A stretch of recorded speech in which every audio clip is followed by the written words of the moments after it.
A new year and another year of COVID. French island Reunion imposes a curfew and additional restrictions are mulled in Cyprus.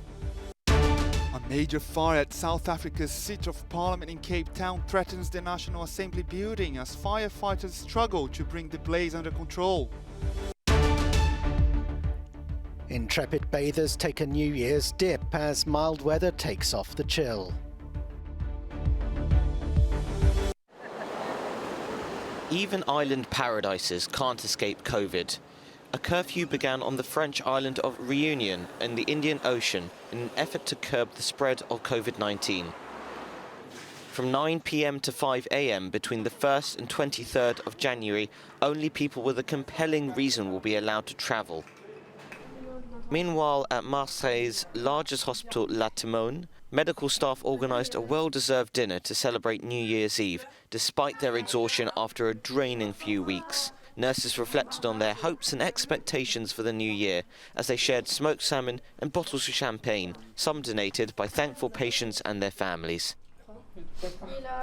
Cyprus will be considering additional restrictions on citizens next week, following a dramatic rise in COVID-19 cases, which saw the numbers skyrocket from 600 early in December to over 5,000 on New Year's Eve as the Omicron variant takes hold. In Lisbon, these cruise passengers weren't expecting to bring in the new year like this. 52 COVID infections were recorded on the Ada Nova ship, leading Portugal to immobilise the vessel in the port.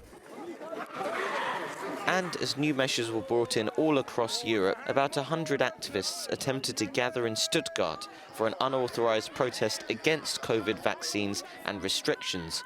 Police were out in force and there were some arrests made.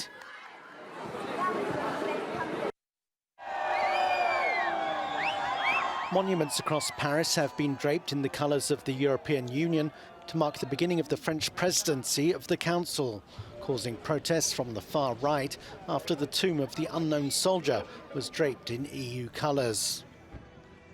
President Emmanuel Macron is promising an ambitious programme for the 6-month tenure.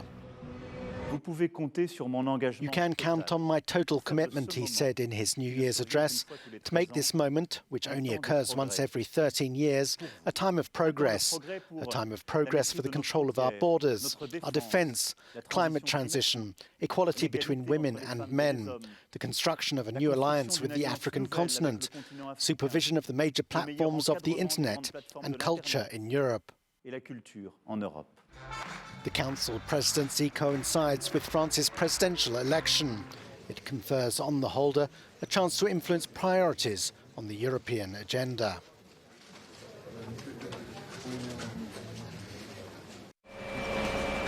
A major fire broke out at South Africa's parliament in Cape Town, threatening the National Assembly building and sending a thick column of smoke into the sky on Sunday. The fire is believed to have started in an office in one of the older buildings in the precinct before spreading to other sections of the complex, according to authorities.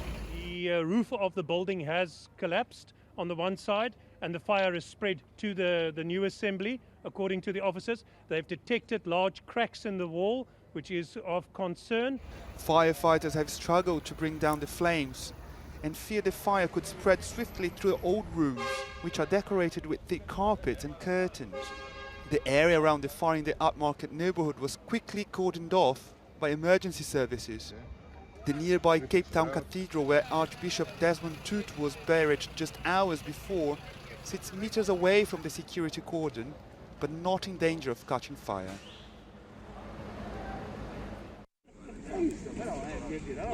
"440 rescued migrants have been safely disembarked in Sicily after being picked up from the Mediterranean by the German NGO ship Sea-Watch 3. Italian authorities gave the vessel permission to dock in the port of Pozzallo. In total, more than 67,000 migrants disembarked in Italy last year, an increase on 2020, but much lower than the peak of Mediterranean crossings in 2016. The UNHCR estimates that nearly 2,000 lost their lives in 2021, attempting to make the journey.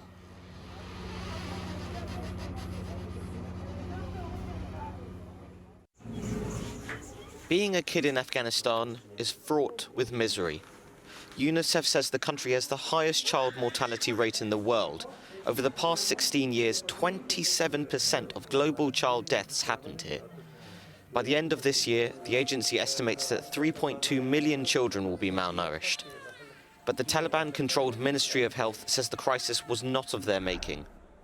The Deputy Minister of Public Health said, "The statistics provided by UNICEF are not acceptable for us. The health sector was left as a legacy for us, where 50 out of 1,000 children under the age of 5 lose their lives. Unfortunately, we do not have a specialised and well-equipped hospital in our country." Poverty is increasing every day as flows of money to the heavily aid-dependent economy were largely shut off after the Taliban returned to power. Sadly, children are bearing the brunt of this situation. This mother has been in a hospital for 45 days, treating her child for malnutrition. As the new year begins, the Taliban continues to press for international recognition that they hope will kickstart aid flows. While the international community debates its next move, the children of Afghanistan lie in hunger. Thousands of supporters of an Iraqi alliance of armed groups mark the upcoming second anniversary of a US drone strike that killed Iranian General Qasem Soleimani and his Iraqi lieutenant. Mr. Soleimani ran the foreign operations arm of Iran's Revolutionary Guards. His death was ordered by former US President Donald Trump. Iran retaliated by bombing US military bases in Iraq.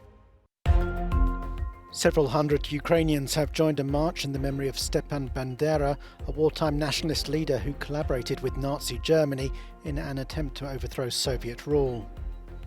Bandera is a hero for many Ukrainian nationalists. Despite being linked to the Holocaust, he was assassinated by the KGB in 1959.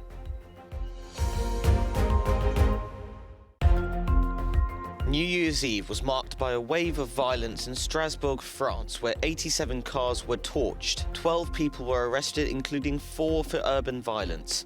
Burning cars has become a tradition on New Year's Eve after riots engulfed various French cities in 2005. 874 vehicles were burned nationwide this year, which is considerably down from the pre-pandemic figure. Dozens took part in a holiday run on the first day of 2022 in Yaroslavl, northeast of Moscow. The goal of the event is to popularize an active and sober lifestyle, according to run organizer Alexei Gorokov. Runners didn't compete in speed but enjoyed traditional Russian games after the run. This lady said, "It's the first time when I decided to spend New Year's in a new way. Of course, we had a couple of champagne glasses to celebrate the outgoing year. However, I decided to support the health of the nation." Another lady said, "We want to show our children the right way to celebrate the new year.